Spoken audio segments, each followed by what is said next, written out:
All right, in the final fit of this bumper, going around and tuning up the gaps and getting this thing to not rock and just sit on there solid, and get it firmly mounted there.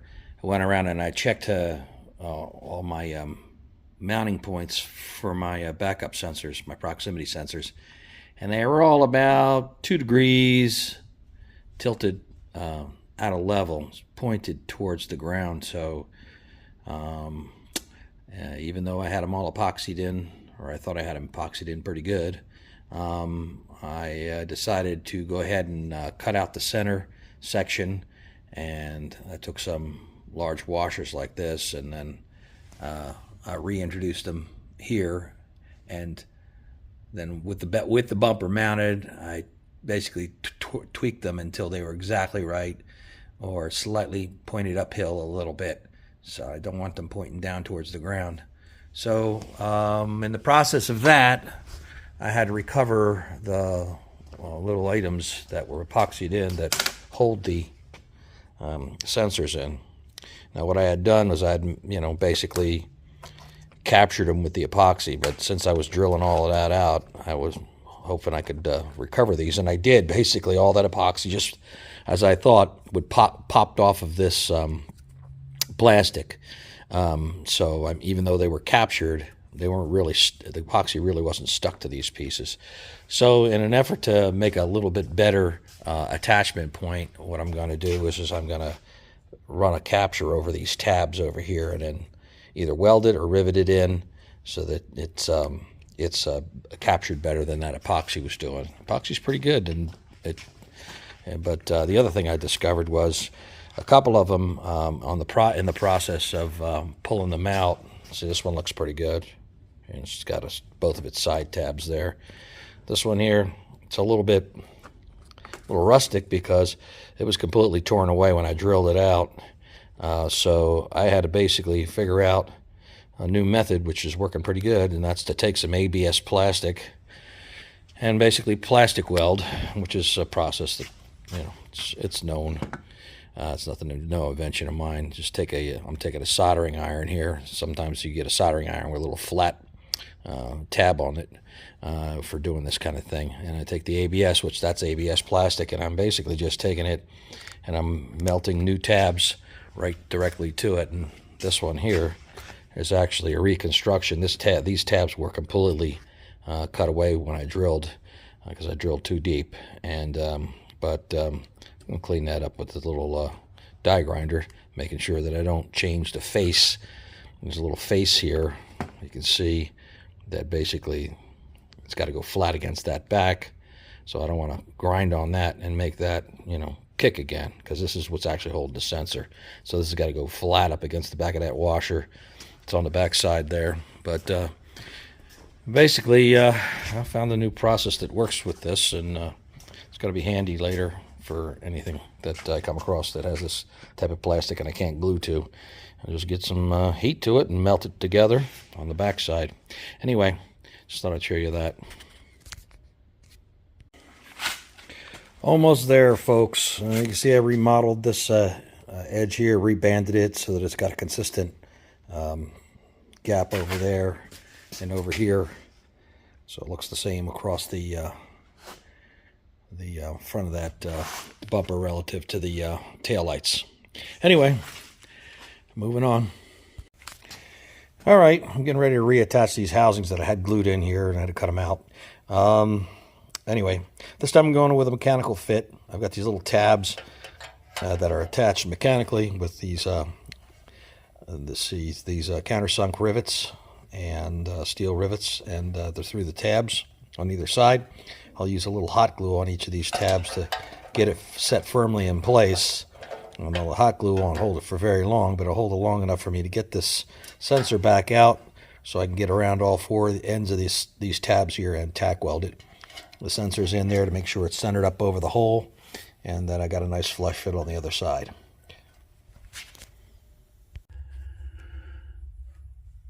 Okay, so here's a fun little job. I'm in the trunk upside down, and I should have done this before I even dropped the body, because it's a real pain right now. I'm kind of sandwiched in here. what I had to do is, this is normally located, this is the light for the trunk, this is normally located on the bottom side of the trunk lid in the Challenger, so I had to put it in a fixed location underneath the Dutchman panel here. And you can see that's the trunk hole over there. At any rate, and then I also had to extend this little wiring harness, and of course you can see these P-clips to secure everything so that it doesn't rattle around, or when you put something in the trunk you don't snag the wire.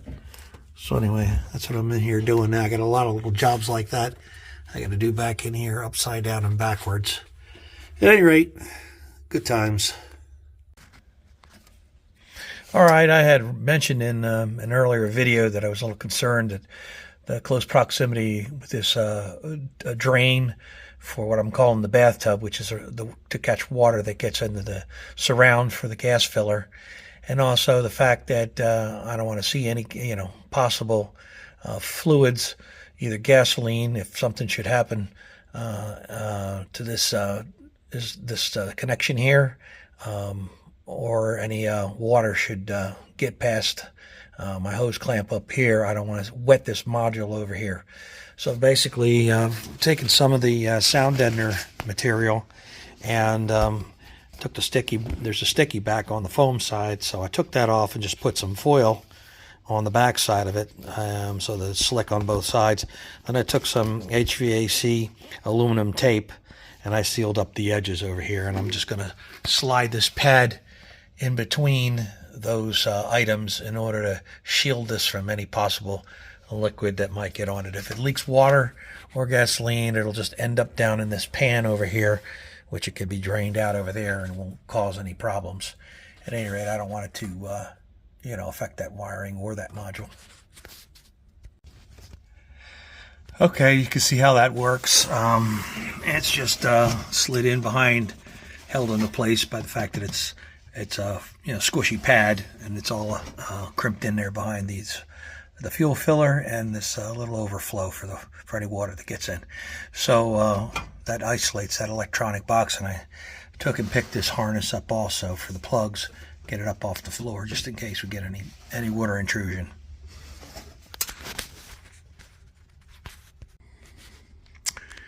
Okay, I need a little bit of a celebration here.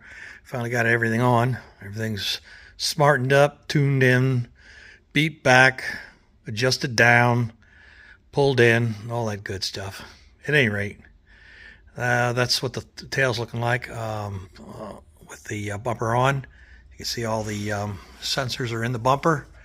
So when it gets painted out, the color of the car, shouldn't really even notice those sensors are even in there, which is great. That's what I was hoping for. Anyway, there you have it. Okay, nice little cozy laying down on my back job back in here. There's a shock tower on the passenger side here running this harness. After I got it sorted out and separated the wires where they needed to go. Basically, this harness was designed to go up into the trunk lid, half of it up and then half of it down into the car body. So I had to split the wires off where I saw it needed to go, and now it's wrapped around and it goes up on top of the taillight housing box right there, and then it feeds the latch, and it's tied down all along the way, and the camera attaches up top here, and etc. etc. So yep, I got a couple more jobs laying down in here in the trunk. I got to get to them. Okay, so this is one of the toughest pieces to work on based on where it is in the car, getting it in and out, and then the fact that it has to be trimmed down, but it has to be trimmed down slowly. You don't want to trim down too much. It's basically the trunk liner from the Challenger, which as you can see how much shorter the Challenger trunk was than what we have here to make up the difference over here. But first I'm going to put these stock pieces on the right and the left, and then the floor end, which determines the location of any filler pieces that I have back here. So this one here takes the longest because I'm trying to work it in around the fuel line. I've got to make some covers for the fuel line based on the fact of not just aesthetics, but the fact that if you're loading things in the trunk, you don't want to be knocking into the fuel line itself. although that's a pretty hardy piece of rubber. If you go through that, you got bigger problems. But anyway, that's what I'm up to. Okay, so this is the cover I came up with for the gas line that's inside the trunk. Like I said, it's a pretty thick gas filler hose, so it should be okay as far as not getting damaged in any way. But I want to make sure that you know, there's a hose clamp, it's exposed and it's sharp. I don't want anything that gets put into the trunk to get exposed to that. And for aesthetic reasons, I just want it to look better. It's a nice little cover. It's got Velcro on the inside. That's the male side. You can see it's got the hook. And then on the inside here, wrapped around the tube itself, is the fuzzy stuff, the female Velcro. And basically make sure it covers the whole mess right there.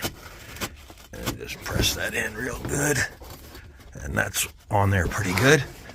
And so now I just got to cover it with the fabric. Get back a little bit so you can see it. That it covers that exposed the gas tube. And you can see it's on there pretty good with the Velcro. Anyway, that's my solution for that little area.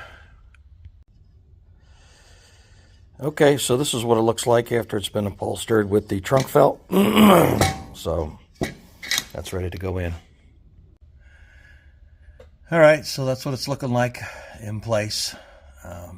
Anyway, on to the next thing. All right, so the next thing I have to do is I want to find out, you know, at what point I need to trim these off for a final trim. So in order to do that, I have to kind of mock up these side panels that are going to go in here against this flange, and I have to put a removable flange at the base here in order to, if the wiring harness ever needs to be replaced, you got to be able to pull this flange out of there. So that'll just be screwed down with some Tech screws. That's a 040 aluminum there.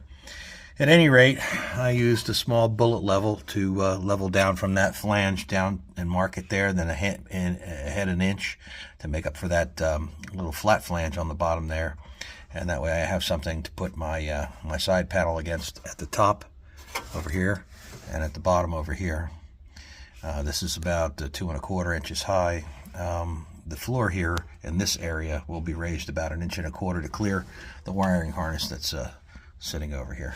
At any rate, that's what I'm up to.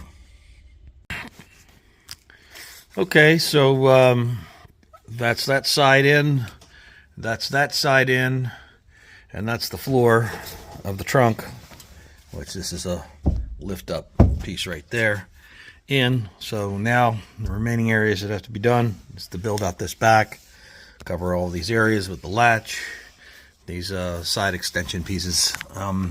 What I'm going to start with is I'm going to start with the floor section over here. As you can see, I've got wires running across side to side. There's an antenna right there, proximity antenna for the latch, and a variety of other wires. So I need to build up the floor in this back section over here, at least up 1 1/4 inches, which is what I already have. I have this little counter flange welded here to catch both ends of this floor section.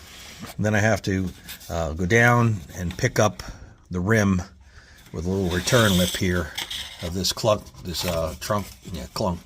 closer right here. So one of the ways that I dealt with it in the past, and I'm going to deal with it here also, is I've got these 2 flanges to catch the ends of the floor. But along here, I have to create some support up above this floor. So I need to build it up about 1 1/4 inches. One of the things I've had a problem with before with this, using this dense dowel foam insulation, is a way to adhere it to, like this is an old piece of steel here, painted steel. Ideally, I'd like to use just maybe some glue and glue it down, but any solvent-based glue will eat away at the foam and it won't stick. And water-based glues, they work somewhat. Problem is that this is a petroleum product and that's steel, both non-porous surfaces. You put some water-based glue between there and squeeze it down there, it almost never dries. It takes forever. But one solution that I found, actually while watching a guy doing a sculpture out of this stuff, he's making an alligator, so he was stacking all this stuff up, and he had to, basically, when he was done, he was going to put fiberglass over top of it, and we all know that the fiberglass would have eaten this foam. So what he did was he started wrapping it with this HVAC aluminum tape, very sticky stuff. So what I've done here is this is the surface I want to glue down to here. So now I can put just a double stick adhesive tape on here, because now this is a slick non-porous surface. This is a slick non-porous surface, and it should stick very well. So I can just go along and cut these blocks along here so that my floor at the back of the trunk is supported well enough to where it'll work out. And it'll also jack it up above all these wires. Anyway, that's what I'm up to. All right, so I'm starting to build this pattern for this floor. You can see it's stepped up from the actual this floor filler piece here. So I have to run some material down this way and then put a ledge on that for this thing to lay on, because right now you can see it's kind of flopping downwards. And so I've got that edge determined, and now I'm working a pattern along these little ledges that I put on either side to catch the edge of the floor here. Then I'll have to go up square so that I make sure that I miss these little knobs over here, because I'll have another L channel in the back here to accept, you know, these panels that'll cover this enclosure over here. So you can see where I've built up with the foam strips, and they're on there. They're pretty solid and creating a good base for me to shape this pattern anyway.